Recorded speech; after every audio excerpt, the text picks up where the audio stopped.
зараад за тэгж зарахтаа болонгуудаа үнэлгээгээ хийлгээд тэгээд нийт компанийнхаа тэдэн хувийн одоо хувьцаа авалга явууч гэдэг юм уу те яриг гаргаж ирж байгааг юу болохоор public offer IPO хийгдсэн хувьцаа гэж яриад байгаа. Гэхдээ эдгээр та нөгөө нэг тухайн компани стокын буюу хувьцааг нь худалдаж аваад хувьцаа эзэмших нь болж байгаа боловч таны ингээ хувьцаанууд дотроо бас их хэдэн төрлийн хувьцаа байдаг.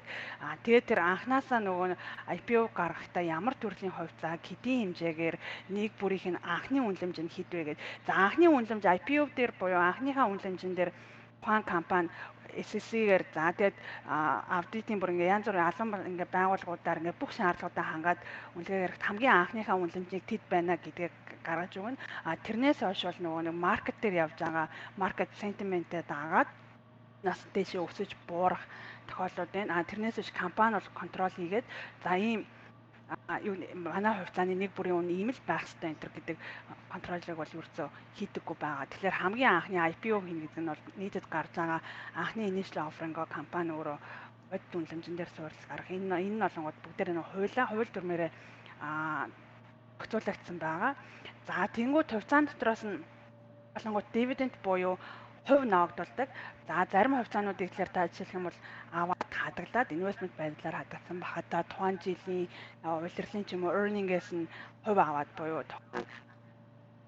та тэнцэнээс хувь аваа явдаг. За зарим хувьцааны болонгуудаа voting эрэхтэй буюу за яг нөгөө одоо кино мэнэн дээр гардаг шиг тийм энэ компанид би хувьцаа эзэмшиж байгаа болохоор энэ компани үүрэг оройлтой тийм энэ компанид нөлөө үзүүлэх чадамжтай гэдэг нэг төрлийн болонгуудаа ингээд тухайн компани одоо удирд албан тушаалны сонгоход ч гэдэг үйл ажиллагаа явуулахад нь олон нийтийн сонгуульд оролцох боломжтой мэтчлэнгээр. За тэгээд дахиад ингээ ангилах юм бол common хувьцаа юм уу preferred stock юм уу гэдэг ингээд нөгөө нэг ангиллууд нь явагддаг. Гэхдээ яг нөгөө нэг арилжаа day trader-уудын хувьд бол яг нөгөө ингээд энэ болгонд ингээ оролцоод байхгүй зөвөр нөгөө нэг хувьцааг бид нар бол ингээд нөгөө трейдерийн хувьд бол яаж харддаг вэ гэхээр үгүй нөгөө нэг арилжаанд оролцож байгаа түүл гэдэг үгс нь миний арилжж байгаа арилжааны нэг хэрэгсэл гэдэг өнцгөөс нь тэрнээс биш би Tesla-гийн хувьцаа авчлаа. Тэгээд би өнөөдөр Tesla-гийн үйл ажиллагаанд оролцоо явж явна гэсэн үг л ерөөсөө биш.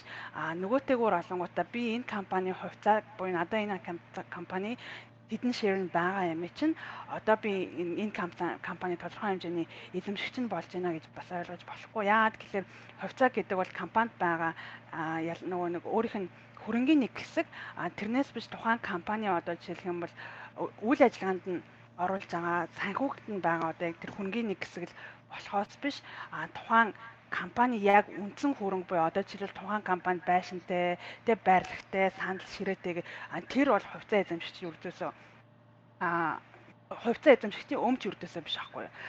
Гэдэг уднаас та зөвхөн тухайн компанитай бол санхүүгийн хувьд холбогдож байна гэж ойлгож олно гэсэн үг. За тэгвэл хувьцаатай дахиад нэг анги зэрэгцэж яригддаг юм stock versus bond. Тэгээ bond гэдэг нь тэгвэл юу юм бэ? Тэгэхээр бонд болохоор та бонд гаргалаа гэж ярьдаг. Тэгээд засгийн газар бонд гаргалаа. За эсвэл хувь компани гэсэн бонд гаргах боломжтой. За бонд гэдэг нь юу юм гэхээр бондыг авснараа та бонд эзэмшигч болсноороо болохоор тухайн компани та зээл өгж байгаа, зээлдүүлэгч болж байгаа. Компани болохоор таны зээлдэгч нь. За тэгэхээр нөгөө үйл ажиллагаа явуулах гээд үйл ажиллагаа эсвэл өргөжүүлэх гээд тухайн компанид хөрөнгө оруулалт хэрэгтэй байх юм бол тэр компани за манад ингээд за 1 сая долларын хөрөнгө хэрэгтэй байна. Тэгэхээр би 1 сая долларын өртөг бүхий бондыг гаргаж байна. За тэгэхээр энэ бондыг худалдаж авсан 1 сая долларын 1 сая ширхэг бонд гаргачлаа гэхээр нэг бондных нь үнэ 1 доллар гэсэн үг байгаа байхгүй юу? За тэгээд ингээд яхахаар тэрэн дээр болонгууд яг ингээд зээлийн нөхцөлтэй адилхан principal interest буюу за энэ бонд нь ингээд хэдэн жилийн дараа ийм хувьтаагаар ийм хувийн өсөлтөөр буюу interest-тэйгээр те өсөөд танд буцаагдана гэдэг ийм аль биесны ийм гэрээтэй. Тэгэхээр та бол тухайн компани ердөө зээлдүүлэгч нь тухайн компанид зээлдэгч нь болж байгаа. Stock болохоор илүү хөрөнгө оруулагч нь өнцгөөсөө буюу хувь эзэмшээд за энэ компанид өнөөдөр үйл ажиллагаа явуулахад нь ердөө нэг сая долларын хувьцаа за энэ сая долларын хувьцаа нэг сая хувьцааг нэг хувьцаагаа нэг гэж үнэлээд яагаад гэвэл компани одоогийн одоо банкийн юу гэдэг үйл ажиллагааны зардал ингээ бүх санхүүгийн тайлан дээр юмнууд нь тогтоод энэ компанид 1 сая долларын 1 сая хувьцаа гаргаж байна. За энэ тэгээд энийг авч авах хүний юу инглиш үсэг хөрөнгө оруулалтын зүгээс буюу хэрвээ тухайн төсөл амжилттай болохгүй унах юм бол та сток авсныхаа хариуд тухайн компани унлаа гэхэд таны хөрөнгө оруулалт гэсэн ч гэсэн давхар буурдаг. Аа тэгээд буцаагаад таны тэр авсан хувьцааны чинь төрөл болохоор та тухайн компани ашиг хийлээ гэхэд та тэнцэнээс нь хувь үрдэх буюу дивиденд хүртэх боломжтой юу? За нэгэнт та хөрөнгө оруулаад хувьцааг нь авсан юм чинь та тэрэнд сонгуульт авах боломжтой юу? За хэрвээ компани дампуурсан тохиолдолд хинт төрүүлж мөнгө өгөх юм бэ? Таны хувьцаа одоо common хувьцаа нэм үү, preferred нэм үү те? За тэгвэл common дотор танаа тэр компани хувьцааны common stock нь preferred-ээс ямар ялгаатай гэдэг ч үгдэх юм уу. Ингээд нөгөө нэг ангиллууд нь явагддаг. Трейд хийж зүгээр өдөр тутмын ингээ арилжаанд орж байгаа хүмүүсийн хувьд бол ихэнхдээ яг нөгөө цэвэр хувьцааг нь одоо шеэрэр нь гэсэн үг шүү дээ тий. Шеэрэр нь аваад тэгээ буцаагаад тэр авсан шеэрээ буцаагаад шеэр хэлбэрээр нь зарж байгаа. Тэр нь олонгууд ердөө яг одоо яг Wall Street дээр цэвэр хувьцааны арилжаанд оруулцаа гэдэг төрөл нь байгаа. За энэ олонгууд ерөнхий зүгээр хамгийн үндсэн stock exchange хувьцаа арилжах. Тэгээд тодорхой хэмжээний нөгөө нэг ялгаатай байдлууд нь харагдаж байгаа. За дараагийн нөгөө арилжааны нэг том төрөл чинь болохоор forex буюу валют арилжаа. За forex гэдэг нь болонгууд сайн нөгөө хувьцаа гэдэг юм бол компани дээр суурилдаг тий. За тэгэд компани дээр суурилдаг байсан бол одоо forex гэдэг юм болонгууд юун дээр суурилдаг гэхээр валютын дээр суурилдаг. Та доллар аваад еврогоор сольж гинэ гэдэг ч юм уу. За тэгэхээр үрцөө энэний нөгөө үндсэн солилцоонд оруулсан хэмжээ нь currency. Ялгаатай нэг юм хамгийн том энэ дээр анхаарах хэрэгтэй юм юу вэ гэхээр forex бол ерөөсөө дэлхийд дахинд stock гэдэг нь болохоор stock exchange-ийн локейшнуд байгаа хгүй. За Америкт байгаа юм чинь бид нар бол Нью-Йоркийн NYSE дээр Nasdaq дээр тий. За тэнгууд Хонконг Азад байвал магадгүй Хонконгийн бирж дээр. За Австрали бол Австралих дээр Лондон гихтэр гэд ингээд нөгөө локейшн дээр тэр тухайн компани аль локейшнд хувьцаагаа гаргасан бэ? Буюу олон нийтэд компанийнхаа хувийг зарж эхэлсэн бэ гэдгээс хамаарат та тухайн бирж дээр арилжаа хийж байгаа. За forex олонгуудаа ерөөсөө ингээд дэлхийд дахин ингээд 24 5.5 гэдэг. За 5.5 гэдэг. Тэгээд дахиад нөгөө нэг хувьцаан дээр чинь нөгөө цагийн лимит нь тухайн бирж нь хэдэн хооронд ажилладаг вэ? Гэдгээс хамаарч байгаа хгүй. Тэнгүүд Америк дээр жишээлх юм бол юугаар ажлын 5 өдөр те гээд ингээ явангууд чинь магадгүй Америкийн 5 дахь өдөр чинь зарим газар хагас сайн байж гэн, зарим газар 4 дахь нь байж гэн ингээд зүрдэг. За үүнтэй адилханаар болонгууд forex бас тэгдэг. Гэхдээ forex болонгууд нөгөө нэг 24 цаг яа тэгэхээр ангийн ингээ арилжааны ингээ тогтмол явагдцаад тэгэхээр дэлхийд дахинд яг нөгөө трейд гэдэг утгаараа экспорт импорт болж л байвал тэр дотор ингээ валют хоёр улс хоорондоо банкинг гэл юмас солилцож байгаа учраас тэр дотор валютын арилжаа явагдчих л байгаа. Тэр бол forex банкинг тогтмол явагдаж. За тэр нөгөө хагасны саяхны амралтыг тооцоод 24/5 гэхээс илүүтэй зарим цаг газрын нөгөө локейшнаас хамаарат зарим газар нөгөө тал өдөр илүү болцдог. Тэгэхээр 24/5.5 гэдэг ойртой илүү ингээд тогтмол ингээд арилжаатай явагдаж идэг.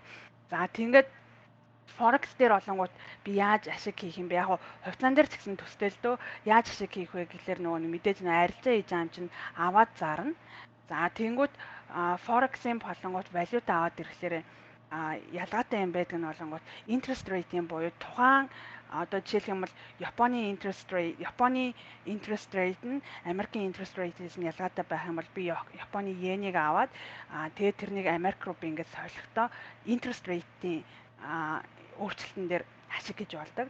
За нөгөөх нь олонгууд exchange rate нь буюу одоо би йенийг доллараар сольж авах нь минутын дараа сольж авах үнийн зөрүүнөөс ялгаатай гараад ирэх юм бол аваад буцаад зарж байгаа ийм үндсэн хоёр төрлийн рейтэн дээр ингээд ялгаатай юу хийж ин гэсэн үг л дээ. Тэгээд яг энэ нөө forex-ийн юун дээр бодлонгоо тэр нөө арилжаа нь болонгоо дандаа ингээ онлайнаар явагддаг хин ч ингээд шууд яг маа нөө 8 шаргийн зах шиг гэхдээ бол одоо бүх юм нөө онлайнаар болцсон юм онлайнаар явагдцаа. Тэгэхээр тэрний болонгоо трейдинг терминал гэж яригадаад байгаа. Тэгээд яг одоо байгаа маркет дээр ямар үнэтэй байгаагаар нь одоогоор нь аваад зарах нь болонгууд spot market нь тэгээд эсвэл нөгөө forward and future market гэж яригдана. Тэгэхээр тэр нь болонгууд яаж вэ? Тэгэхээр future гэдэг яхаар ирээдүйд ямар үнэтэй байх вэ? Буурах юм уу, өсөх юм уу? Тэрэн дотроос би exchange rate-ээр ашиг хийх юм уу гэдгээ тооцоолоод авч зарж байгаа гин future гэдэг ч юм уу. За ингээ ярихлаар нөгөө бас ирээдүйд юу гэж болдог гэсэн байхгүй юу? Арилжаа хийхээ өнөөдөр би контрактаар буюу гэрээгээр ингээ аваад солилцож болдог. За сток дээр ч гэсэн ерөнхийдөө бол бас future trade гээд тэгээд нөгөөт чинь бас нэг option trading энэ төр гэдэг иймэрхүү байдлын юмуд гарч ирж байгаа. Тэгэхээр үндсэн ялгаа нь бол сток гэдэг бол та компани хувьцааг авч байгаа. Forex гэдэг бол та яг зах зээл дээр одоо ингээд банкын ашиглалтанд ингээ явагдаж байгаа энэ юг валютыг арилжж байгаа гэдэг энэ хоёр маш том ялгаатай. Тэгээд яг үндсэн нөгөө үнд зарчим нь болонгуудаа магадгүй та technical analysis хийхдээ адилхан ингээд чарт хараад уншаад тэрэн дотроос индикаторуудаа хараад явах боловч үндсэн source систем нь өөр болохоор тэгээ энэ хоёр дээр бас ашиг хийх мөнгө олох зарчим нь өөр. Тэгэхээр яг энэ forex-ийн талаар болохоор энэний дараагийн 7 хоног буюу 6 сарын 17 хоног дээр иржээ маань бүр дэлгэрэнгүй яг forex нь яадгийн талаар яг ингээд ярина. Тэгэхээр яг forex-ыг бүр ингээд сонирхож байгаа хүн баах юм бол тэрэнд бас зорж ирж суугаарай. Манай сэржээ чинь баг Forex-аар мэрэгчсэн хүн байгаа шүү. За миний хувьд бол Forex-ыг бол ерөөсөө хийдэггүй болохоор бас яг сайн мэдэхгүй. Яг ерөнхийдөө энэ хоёрын хооронд нэг үндсэн ялгаа нь иймэрхүү юм байна л гэдэг өнгөцгөн байдлаар. За тэгэд одоо 3 дахь буюу сүүлийн үед нэмэлтээр орж ирсэн юм болохоор cryptocurrency захин мөнгө. За крипто сайн нөгөө нэг Forex-ээр ярьж байсан тий нөгөө хувьцаач нь болохоор компани ард гэж байна. За Forex нь бол валют буюу одоо ингээд бид нар цаасаар доллар, юан ингээд хардагтай адилхан ингээд дансан дээр ингээд тоо нэмэгдээ явж байгаа. За тэгвэл крипто гэдэг нь юу юм бэ гэхээр ямар нэгэн төвийн банкны систем буюу хамгийн түрүүнд болонгод cryptography гэдэг энэ системээр байгуулагдсан decentralized DeFi гэдэг нэрлэгдээд блокчейн технологитой гэж яригдсан. За тэр нь яадаг вэ гэхээр одоо би жишээлх юм бол валют аваад зарахтаа би ингээ банкар дамжуулна. За тэнгууд тэр энэ дээр дэлхийд дахинд хэдийн хэмжээний доллар байгаа вэ гэдгийг жишээлбэл Federal Reserve ингээд банк ингээд print хийгээл нийт юм байна гэдгийг одоо ингээд банк контролдол. Тэгээд за энэ банкны тэдэн хэмжээ энэ банкнд за нийт одоо долларын тэр нь энэ банкнд энэ банкнд тэр нь энэ улс гэдэг ерөнхийдөө одоо ингээд нөгөө тоон ингээд лимит дээр ингээд бүх юм мэдэгдээ. За тэрнийг донтолтны контрол хийж байгаа газар нь одоо ингээ банкын хяналтандаа байлаа. За нэгдүгээр банк байна, хоёрдугаар засгийн газрууд байна, тэг government-ууд байна.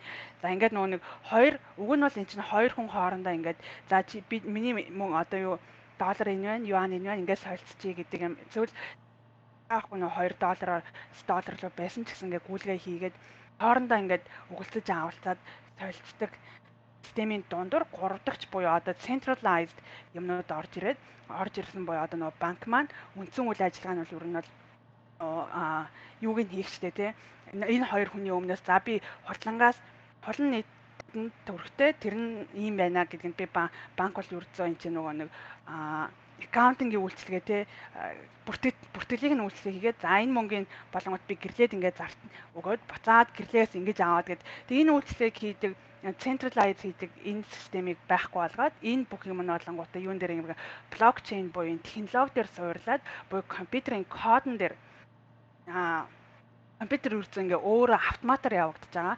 За энэний нэг давуу тал нь болонгоо түрүүн бид нөгөө нэг сток хичээлх юм бол ингээ дэлхий дээр байгаа хитгэн бирж дээр за forex болонгууд ингээд банкын эргэлтэнд ингээ орж байгаа. Гэхдээ бас ингээ хагцсан санд амардаг тэргээ ярьж исэн бол криптогийн хувьд бол тэнцэг интернет байгаа цагт тэр ямар нэг компьютер асаалттай байгаа цагт бол крипто бүр инхнээсээ 24/7 хизээч хагасаа бүтэнсэн гэдэг амралт байдаггүй. За тэгээд арилжаа хийхдээ би жишээлбэл хизээж хэд өдрийг хүлээх эсвэл би тэр нөгөө нэг арилжаа ингээд солилцож авалцах би энийг Японд байгаа хүнээс Америкт байгаа хүн Японд байгаа хүнээс авч ийн үү Монголд байгаа хүн Америкт байгаа хүнээс авч ийн үү энэ хоёр хоорондоо яаж солилцож ийн гэдэг бол ерөөсөө нөгөө нэг идэвхгүйгээр энэ болгоныг нь зохицуулж байгаа юм нөр блокчейн ингээд технологи буюу компьютер ардталт ингээд кодоор бичигдээ явж байдаг. За гэтэл тэгвэл энэний чинь нөгөө нэг за тэгэхээр хамгийн гол нөгөө үн цэнийн тэр 3 дахьч буюу банкийг тэр government-ийг тэр дундталт нь тэр бүртгэлийг хийгээд байгаа системийг ерөөсө компьютер төгсөн учраас тэр хэмжээнийхээ нөгөө нэг өртгийг хэмжин гэдэг нэг юм гарч ирж байна. За хоёрдугаар болонгууд компьютер дээр явж байгаа учраас энэ чинь ерөөсө цаг наргүй чөлөөтэй ажиллаж гин гэдэг юм гарч ирж байна. За тэгээд дахиад энэ дэр юу ярьдаг гэхээр тэгвэл би яаж тэр банк аккаунт руу ордог шиг би энэ өөрийнхөө руу орох юм бэ гэхээр тэр нь болонгууд crypto wallet буюу таны өөрийн нөө төрөвч гэж байгаа шүү дээ. Тэрэнгүүрээ ерөөсөө та хүн танд зориулагдаад өгсөн код кодоор ингээд ороод кийгээр ороод тэр ингээд та ерөнхийдөө өөрийнхөө бүх ингээд криптог ингээд арилжаад ерөөсөө таны аккаунт болчихно гэсэн үг байхгүй юм байлаа. За тэнгуут нөгөө нэг мөнгө гэдэг юмны чинь тэгвэл үнцэн гэдэг чинь компьютертэй энэ холбогдоод ирэхлээр юу болчих юм бэ гэдэг нэг гарч ирэн л дээ. За тэрний яаж аа гэхээр жишээлх юм бол дээр үеэсээ олонгот мөнгө гэдэг юм чинь гол юм жишээлбэл нэг цэцэгчин талхаа хийгээд за гэтэл хажуудлын цэцгээ хийгээд за би нэг багц цэцгээрээ те баглаа цэцгээрээ нэг талхыг ингээд солилцож авдаг солилцоо байжгаад за тэгээд тэнцэнээс чинь нөгөө мөнгө өсчааш те цаас байна уу за нөгөө анх үсгтээ бол нөгөө нэг зоосон хэлбэрээр энэ төр гэ те за тэгвэл нэг баглаа цэцэг чинь нэг чирхэг ийм цаастай дүүцээ. За эсвэл нэг чирхэг мөнгөн зоостой дүүцээ. За гэтэл миний нэг талах маань хоёр чирхэг мөнгөн зоостой. Тэгэхээр би шууд ингээ баруун зүүн нэр солилцохын оронд би энэ мөнгөн дүн гэдэг юм мөнгө одоо энэ зоосон мөнгөөр ингээ солилцоод дундталт нь нэг талаар би хоёр цэцэг авах хэрэгтэй байна гэд энэ үнэлгээнүүдийг гаргаад ийм байдлаар нөө мөнгө аваад за тэгвэл тэр мөнгө гэдэг байр юунд хэрэглэгдэж байгаа юм чинь олонгот нөгөө нэг анх бол нөгөө precious metal-уудаар эхэлж байгаа шүү дээ. Алтаар алтан юу койнууд хийж гин тэгээ явж байгаа юм чинь за тэр яалтчгүй тэр нөгөө мөнгөнийг оруулж байгаа тэр юм дотор чинь одоо нөгөө үн цэн байна. Алтыг олборлоход ийм үн цэн гарч ирж байна. Мөнгийг олборлоход ийм үн цэнтэй. Тийм учраас мөнгө ингэж байна. Гэж жаад нөгөө явж яваа цаас болцсон. Тэнгүүд цаас чинь нэг хэсэг болонгууд нилээ хэдэн 100 жилийн туршид болонгууд за яг централ банк дотор нь хэдэн унц алт байгаа. Тэгээ тэр алт нь нэг ширхэг одоо доллартай нэг ширхэг унц нь одоо нэг унц нь тэг $35 тэнцэн ингээд үнэлэмжийг гаргаад тийм учраас централ банк дотор тэдэн хэмжээний алт байгаа учраас зах зээл дээр тэдэн хэмжээний доллар байна гэдэг нь ийм юутай явж байгаа. Тэг бүх мөнгөнүүдийн хувьд ялгаагүй юан ч вэ, йен ч вэ бүх юмны хувьд ялгаагүй. Тэгээд тэрэн дотроос ингээд өгөлцөж авахлаад явж байгаа. Никсэн гарч ирээд 70-аад онд Америк цангууд фиат болгосон. Тэгээ фиат гэдэг нь болохоор юу юм гэхээр тэр алтаар баталгаажсан байдаг юм байхгүй болчихсон байхгүй юу.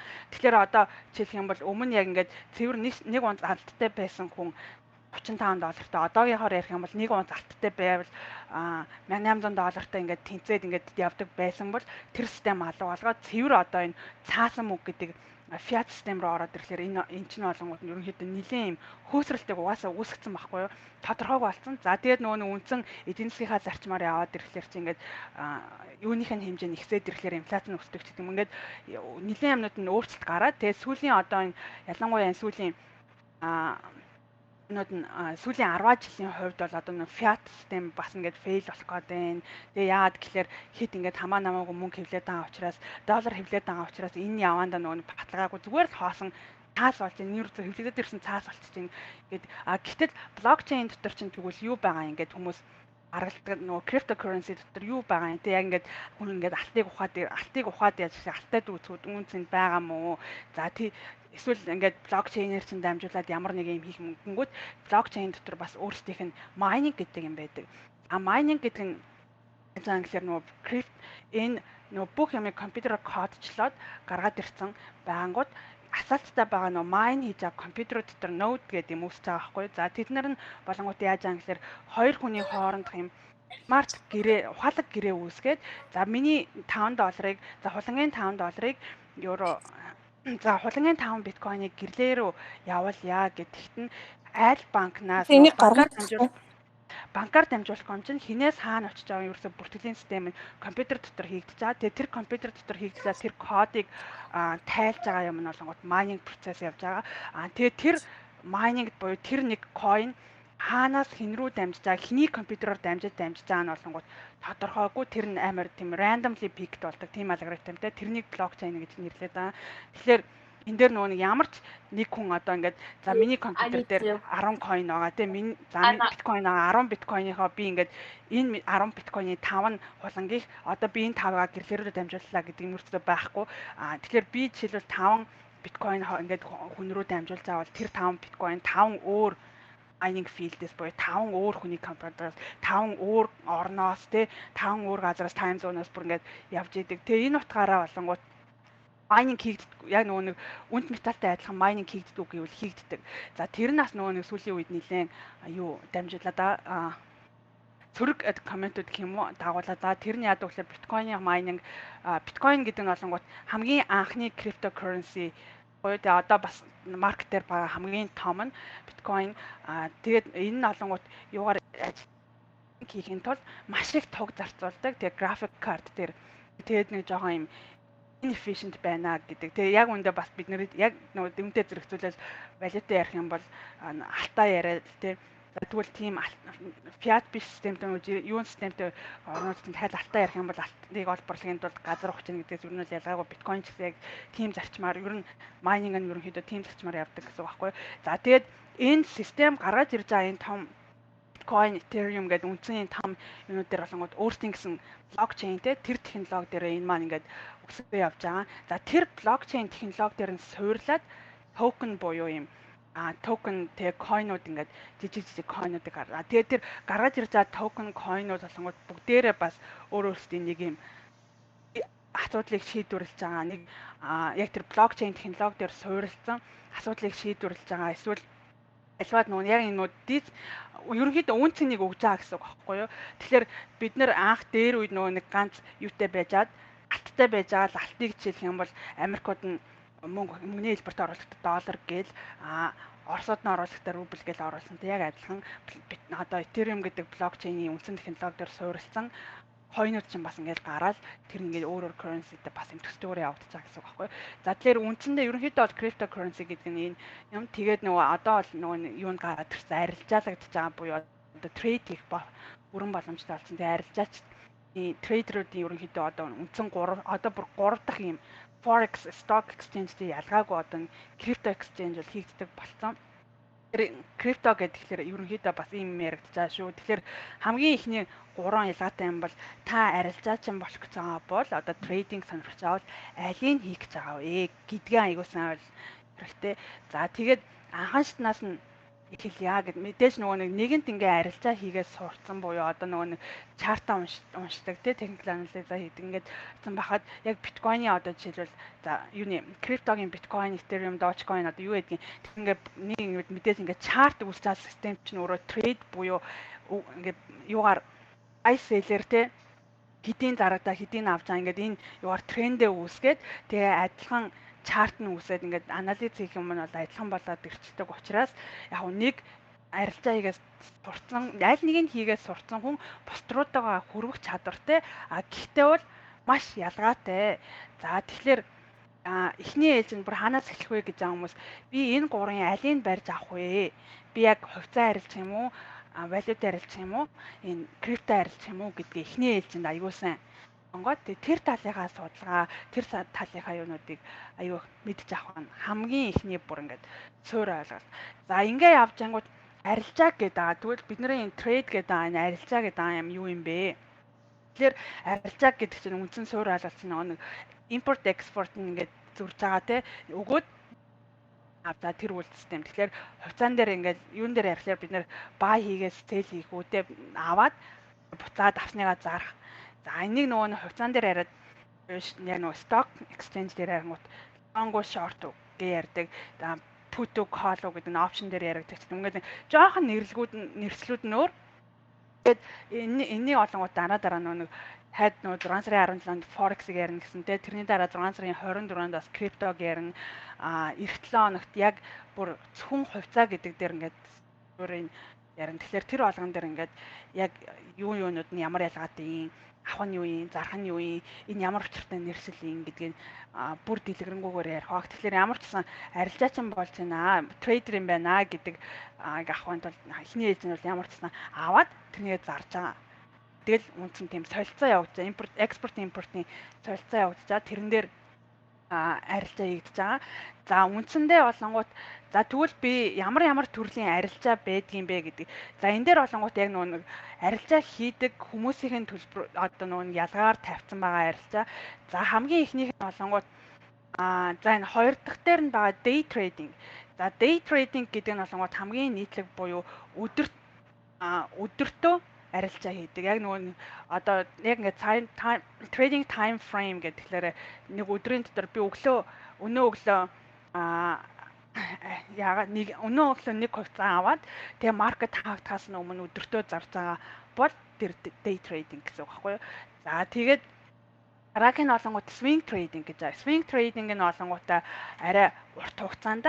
Тэгэхээр хугацаанд буюу өнөөдөр авсан ч гэсэн би нэг маргааш ч юм уу те нэг 2 3 хоног нөө трендээ хадгалчаа байлагч яадаг. Тэгээд хизээ орж хизээ буу гарах уу гэдэг нь олонгууд урт хугацаанд яриг. За тэрнээс илүү урт хугацаанд болохоор position trading буюу би яг өнөөдөр ингээд тэр юу аваад хувьцаа аваад тэрнийг барьцаж байгаа хоолт хийж байгаа. За тэгмүүд барьцаж байгаа гэдэг маань би тэр позишн хадгалаад үлдчихэж байгаа байхгүй юу.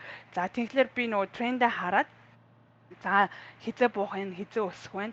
Тэрний нь олонгууд магадгүй миний хувьд 7 хоног, сарын дараа, жилийн дараа байх юм бол энэ бол position trading. За ингээд энэ нөгөө нэг өдрийг 2-оос 3 нөгөө өдрөөр нь бас хэлэхэд хэцүү л дээ. Нэг өдрийг 2-оос 3 өдөр бол нэг өдрийнх бол өдөртөө бол day trading, swing trading 2-оос 3 өдөр, position trading нь 2-оос 3 сар гэдэг нөгөө хугацаагаар бол тодорхойлох боломжгүй. Энийг юугаар тодорхойлдог гэхээр трендингээр нь тодорхойлдог. Яг нөгөө нэг чартн дээр тренд ямар багт нь орж гарч байна. За day trading бол хамгийн ингээ ойлгох нь ерөөсөө өглөө аваад орой маркет хаагдахаас өмнө гаргаж байгаа тэрнийг бол day trader байна гэх юм л ерөөсөө дээр аахгүй. Swing trading гэхэлэр нөгөө нэг юун дээр энэ дараах нь олонгууд хамгийн гол нь position trading. За тэр нь олонгууд энэний бас trend trader гэж нэрлэдэг. Тэгэхээр чартн дээрээс нөгөө нэг трендийг хараад бод дэшээ буух нь үстэй. За энэ ерөнхийдөө ингээд за чарт бол одоо байгаа market sentiment нь одоо юу bullish байна. Өсөх юм байна. За өнөөдөр би энэ position-ыг авчлаа. Тэгэхээр яг уу ингээд баг зэргийн буулт ингээд үзүүлж байгаа ч гэсэн энэ бол bull trend байгаа учраас энийг 7 хоног байрна. За энэ хүртэл нь байрна. За эсвэл буух юм байна гэдэг ахлаар энэ хүртэл нь барьж аваад буухт нь заарна гэдэг. Ингээд тэгэхээр position trading. За энэ хоёрын дундлын swing trend нь болохоор богино хугацаанд барьдаг. Тэгээд богино хугацаанд барьдаг. Тэгээ ихэнх тохиолдолд яг уу өнөөдөр ороод маргааш ч юм уу нөгөөдөр ч юм уу тренд бүр нэг үнийн өөрчлөлт гарахаас өмнө буюу ихэд трендийн өөрчлөлт орж гардаг трейдеруудыг илүү swing trader гэдэг.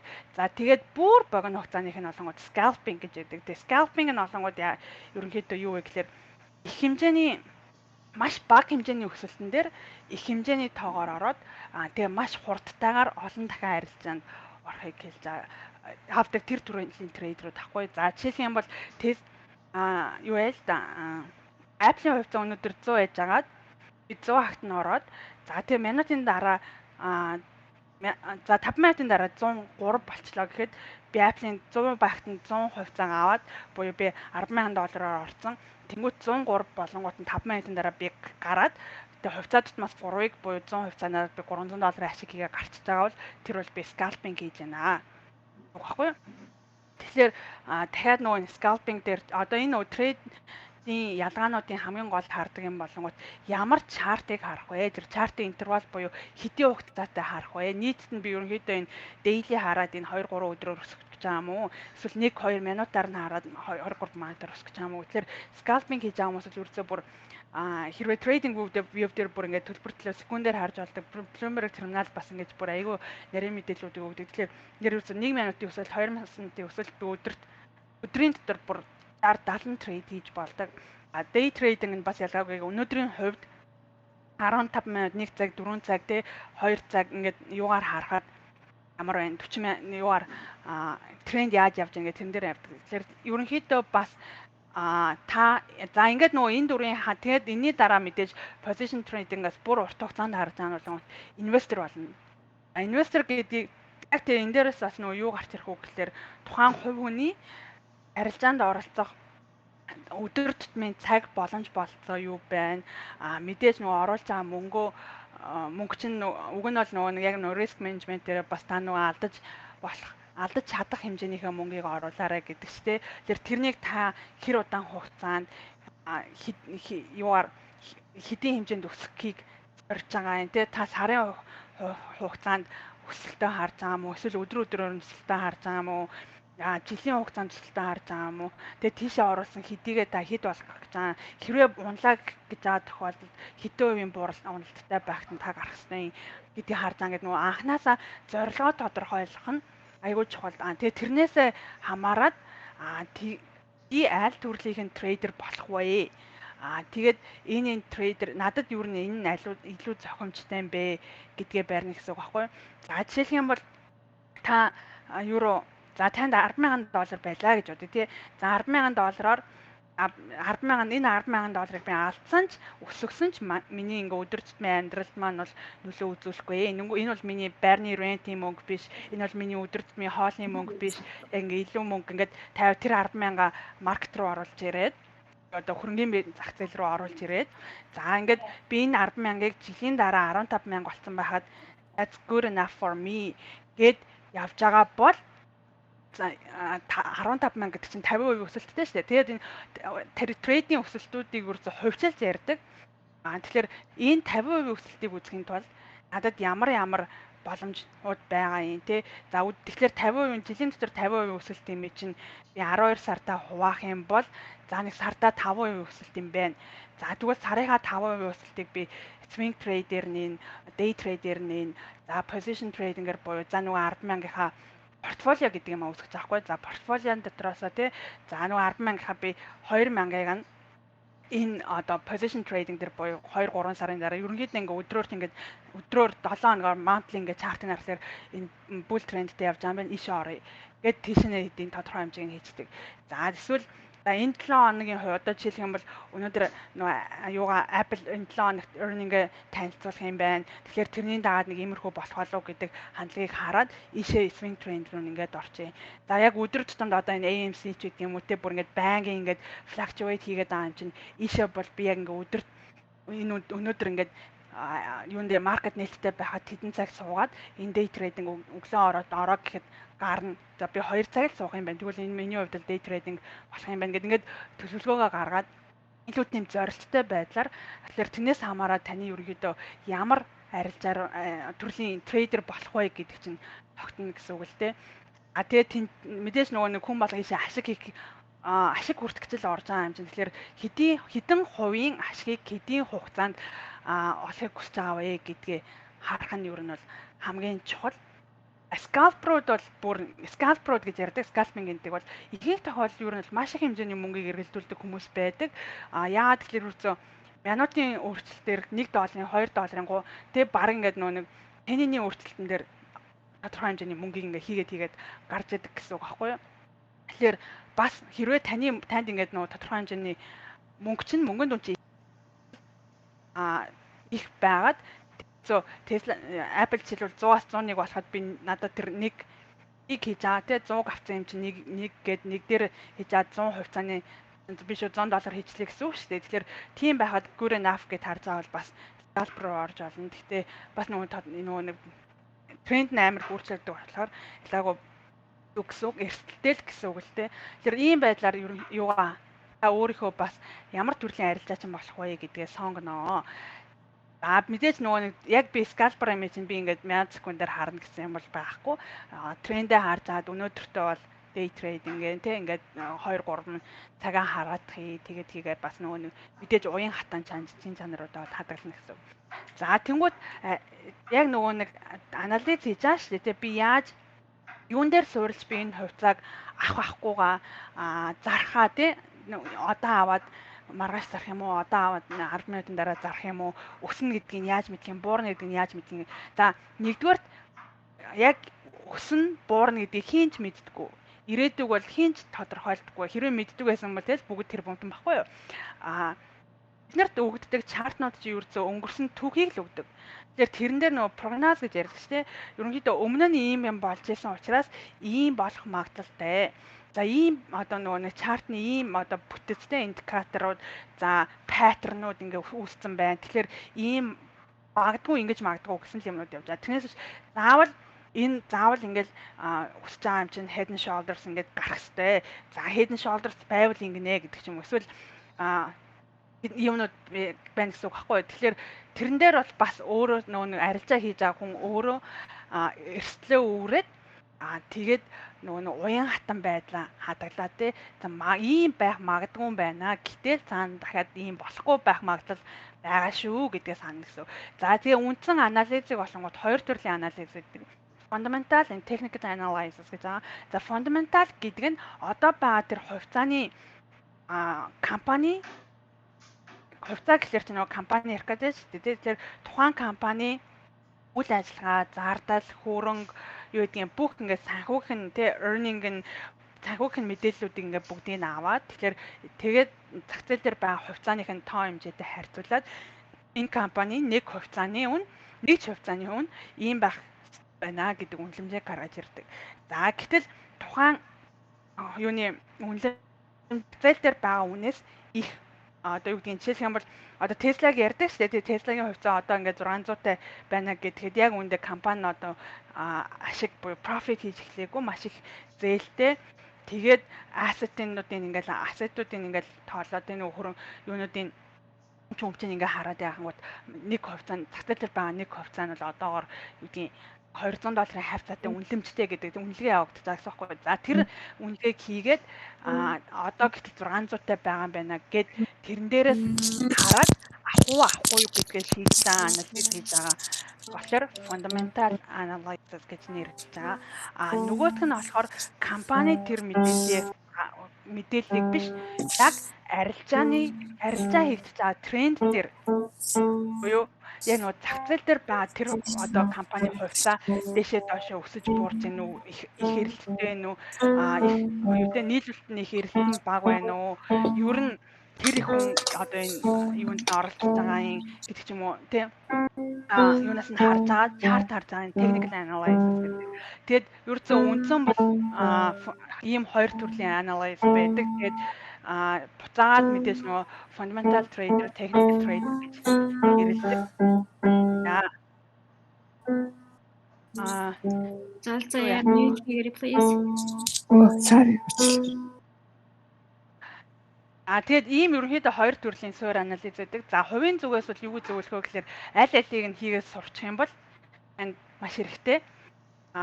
Ерөнхийдөө нөгөө компани үнэлгээг бас юун дээр суурилж харагдیں۔ Тэ фундаментал талаас энэ компани үндсэн үнэлгээ ямар тэгэхээр энэ үнэлгээнээс хамаарат одоо зах зээлд байгаа хэдийн үнэлгээ нь зах зээлдээ байгаа үнэн тухайн компани хувьцаанд bearish байгаа мó bullish байгаа мó гэдгийг тогтоодог гэсэн үг.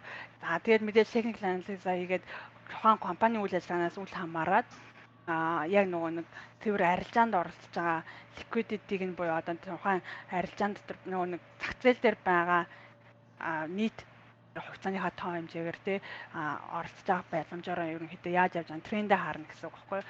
За ийм хоёр төрлөх байдаг. Тэгээд бас дахиад нөгөө анхааснаас эхэлж байгаа хүн бол ер нь бол аль алийн тодорхой хэмжээнд сурчвал зүгээр ялангуяа фундаменталыг сурахад бол зүгээр үндсэн мэдээлэл уншиж сурахад бол ер нь бол нэг амар хэцүү биш ерөнхийдөө ийм юм байдаг юм байна гэж ойлголтыг бол авчих хэрэгтэй. Техникэл дээр болонгууд сурах юм ихтэй. Нөгөө чарт уншна гэдэг чинь техникэл ахгүй юу. Тэгэхээр техникэл дээр бол сурах юм ихтэй. Гэхдээ нэг сурцсан байхад бол маш хэрэгтэй. Тэр аль алийг бас тодорхой хэмжээнд сурцсан юмсан гэд сонирхоод үзээрэй. За market sentiment буюу гэж байгаа. За тэр нь олонгууд бид нэр одоо ингээ market bullish байна, bearish байна гэж ярьдаг штэ. Буюу market өсөлттэй бол ногоо, бууралттай бол улаан буюу нөө bear market. За гээд нөгөө энэ олонгууд зур энэ илүү юу гэдгийг за илүү тийм sentiment гэхэлэр нөгөө хүний сэтгэл хөдлөлийг ярьж байгаа шүү дээ. Яг тэрнтэй адилхан ерөнхийдөө market ингээд нөгөө нэг юм өсөх чиглэлтэй бол bullish, буурах чиглэлтэй бол bearish. За энэ дээр болонгууд ерөөсөө market-д буюу тэр нөгөө одоо фундаменталаас ингээд жоохон ингээд ангид болоод одоо юунд яаж байгаа инвесторууд буюу одоо нөгөө маркетд оролцож байгаа трейдеруудын, инвесторуудын чиг хандлага ямар байна, түүнийг тогтоож байгаа зүйлийг нь болонгууд market sentiment гэж байгаа.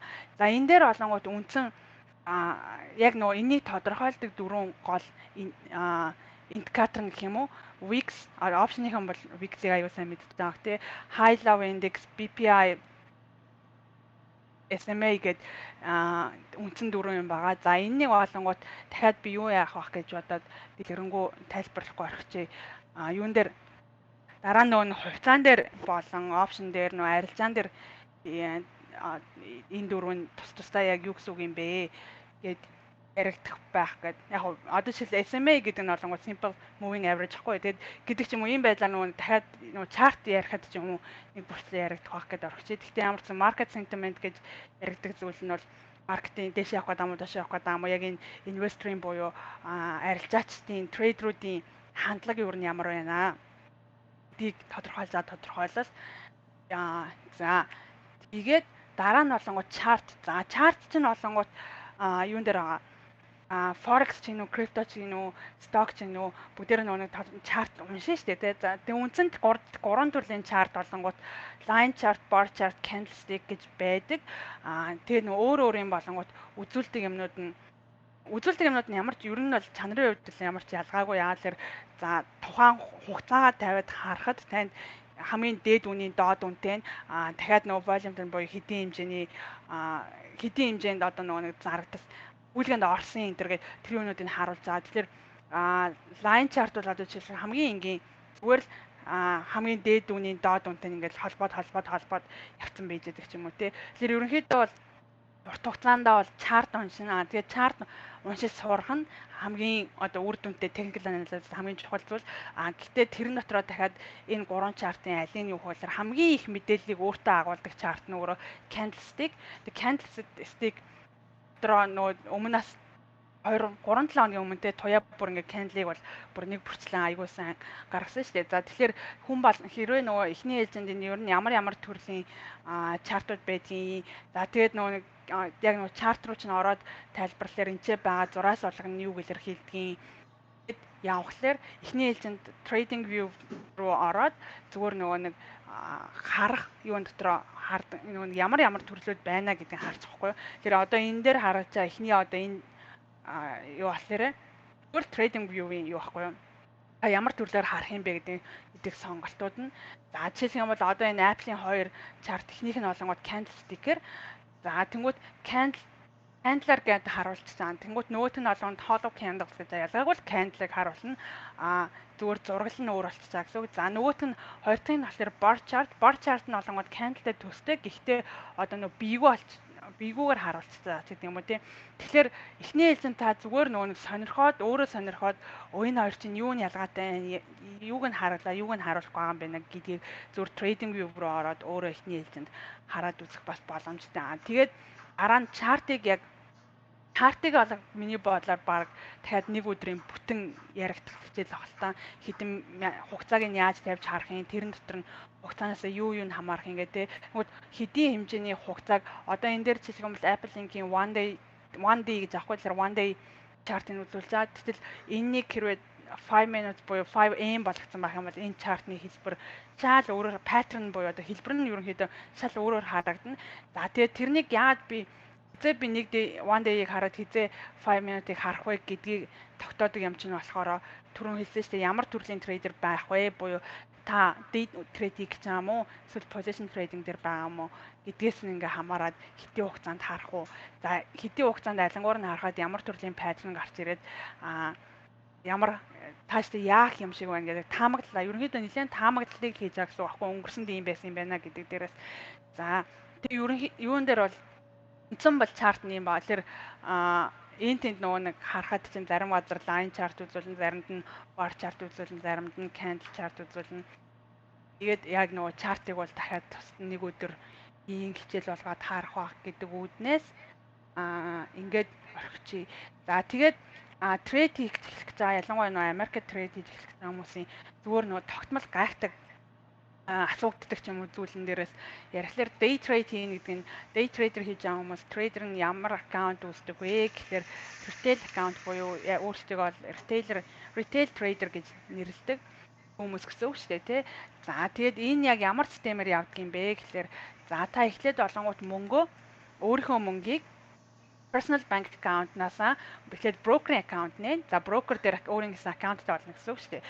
За тэгээд юунаасаа банкнд байгаа мөнгөө broker-ийн аккаунт руу шилжүүлээд за тэр broker олонгууд танд нөгөө юу таны өмнөөс тэр гүйлгээг хийж өгч байгаа гүйлгээг одоо гүйцэлдүүлж өгч байгаа тэр банктай л ялгаагүй үйл ажиллагаа явуулж байгаа гэсэн үг байхгүй. За тэгээд тэр broker-ийн аккаунтаас та одоо нөгөө чартаа харж байгаа ч юм уу эсвэл фундаменталаар тэ мэдээ үзээд за энэ өсөх гэж байгаа юм байна.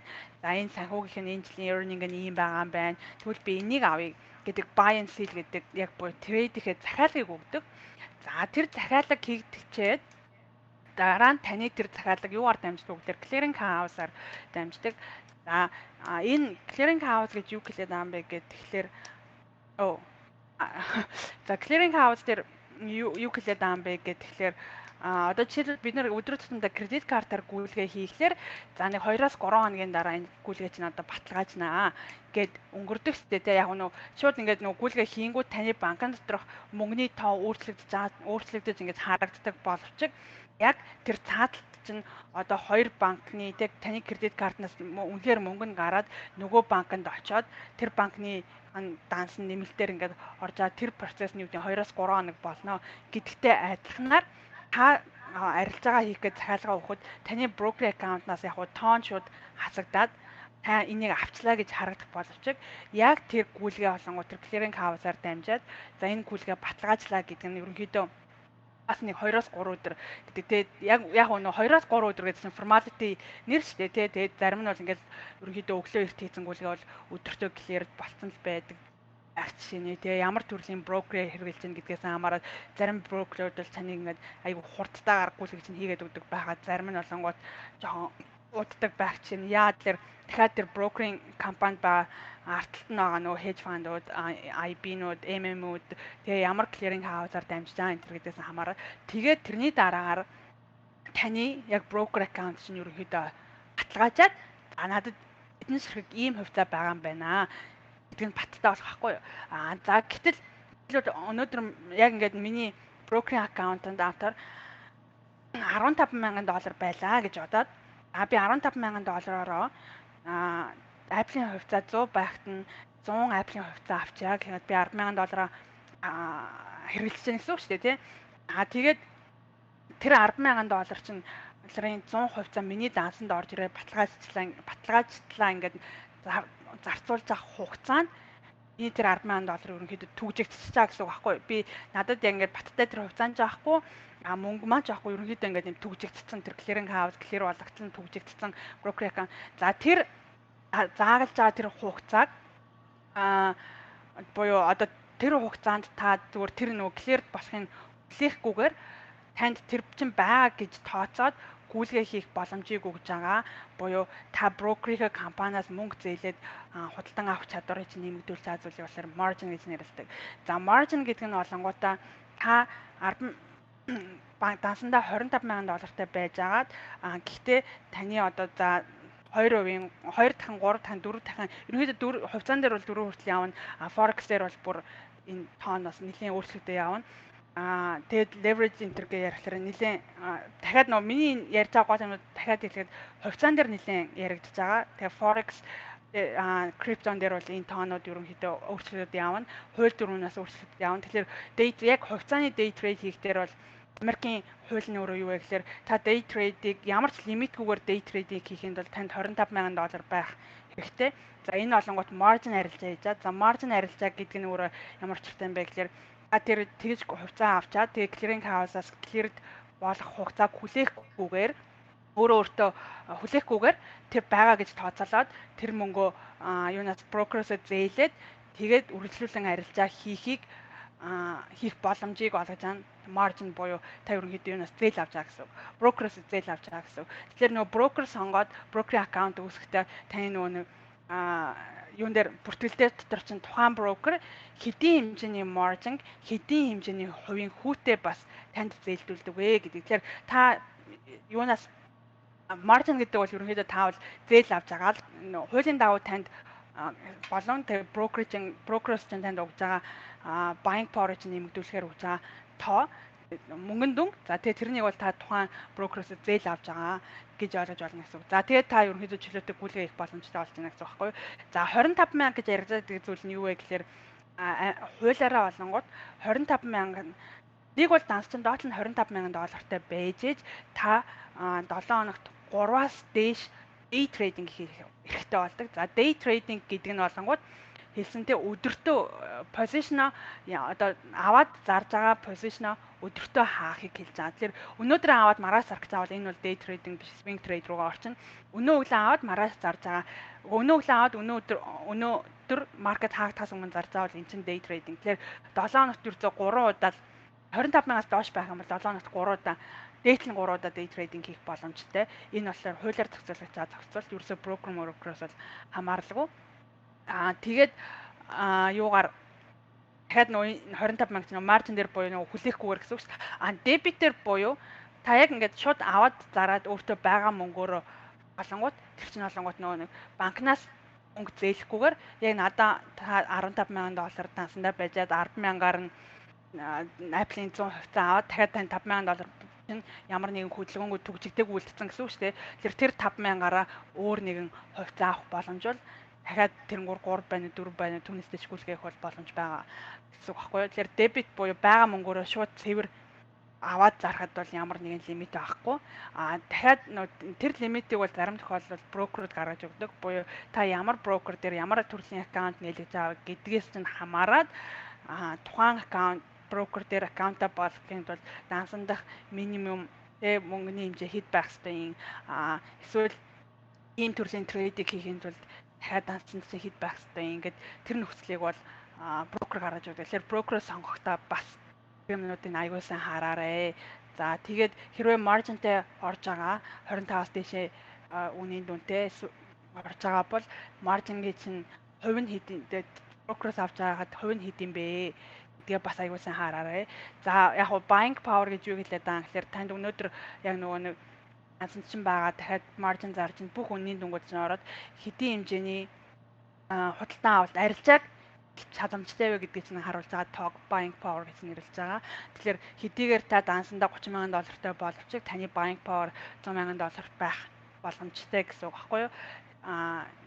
Тэгэхээр тэрнийг үзүүл за тоог бол buying power гэж харуулж байгаа. Тэгэхээр үндсэн ерөнхийдөө бол нэршлүүдийн хувьд бол иймэрхүү байна. Тэгээд миний хувьд бол өнөөдрийн ямар ч гэсэн хамгийн нөгөө нэг ерөнхий юм хэлье гэсэн шүү дээ. Ерөнхий юм дээр бол энэ байна. Тэгээд одоо асуулт байвал асуултаа аваад тэгээд 7 хоногт болонгууд яг энэ хувьцааны stock exchange-ийн талаар яригдана. Тэрний дараа болонгууд forex-оор, тэрний дараа болонгууд криптогийн талаар ярина. За forex-ийн тал дээр бол би үнэхээр өстэй баг наач байхгүй гэж хэлж олон сайн мэдэхгүй. Тэгээ тэр тал дээр бол хэрэг өнөөдөр тэр тал дээр асуулт байх юм бол сэржээ бас хариулах боломжтой байгаа. Криптогийн хувьд л миний хувьд крипто майнинг хийдэг. Гэтэ бол арилжаанд нь бас нэг фактор оролцдоггүй. Зүгээр яг технологи, блокчейн технологи талаас нь бол тодорхой хэмжээнд бол бас хариулах юу боломжтой. Хувьцааны хувьд бол өөрийнхөө мэдлэгийн хэмжээнд чөлөөтэй бас хариулах боломж байна. Тэгэхээр өнөөдөртөө ямар ч гэсэн одоо ингээ асуулт авъя да тий. Энэ ойлгомжтой болж чадна уу? Болж байна улаан. Баярлалаа улаан. За тэгээд өөр асуух юм байвал асуугаарай. Асуулт нээлттэй.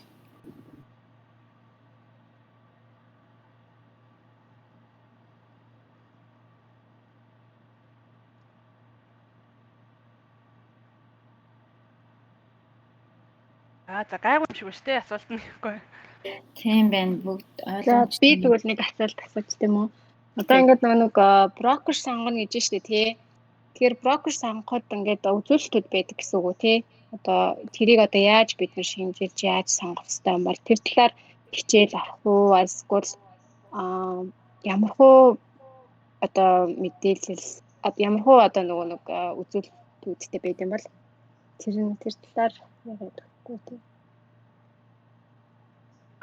Брокер сонгох дээр болонгууд Investopedia гэдээ бааш дээр нэг Wikipedia шиг гэхдээ инвесторуудын Investopedia дээр болонгууд брокеруудын юу байдаг? Ранклсан байдаг. Ранклсан биш. Рейтинглсэн байдаг байхгүй юу? За жишээлх юм бол одоо юу гэдгийг TD Ameritrade 5-аас 5 оноотой ч гэдэг юм уу те. Эсвэл Webull 5-аас 4.5, Robinhood 4 ч гэдэг юм. Ингээд янз бүрийн очоод ерөнхийдөө эхний ээлжинд бас энэ юунуудын ялгаанууд нь юу юм бэ гэдгийг эндээс харцаад зүгээр. Тэгээд Investopedia дээр бас нөгөөдийг брокеруудыг бүгдийг ингээд хэлэхдээ одоо ямар төрлийн трейдерүүдэд энэ нь илүү зүгээр вэ? Ямар төрлийн трейдерүүдэд ямар одоо жишээлх юм бол анхлан суралцагч нарт буюу бүр хамгийн анхаас нэг нь Robinhood-ыг аягүй зөвлөдөг. Яагаад гэвэл Robinhood нэгдүгээр баг хэмжээний мөнгөөр нээх боломжтой. Хоёрдугаар дотор ингээд мэдээллүүд нь платформ нь амар ойлгох гээд амар. Тэгээ дээр нь өөр ингэсэн юм сургалтууд нь ийм гэж. За тэнгууд хэрвээ option trading хийдэг, нэлээд юу яадаг бол ерөнхийдөө арилжаанд нэлээд оролцсон туршлагатай байх юм бол Lightspeed руу ч гэдэг юм уу. За тэгээд нэлээд ингээ явах юм бол TD Ameritrade за ямар төрлийн арилжаа гэдгээс хамаарат энэ. Тэг ингээ ялгараа явдаг байхгүй юу?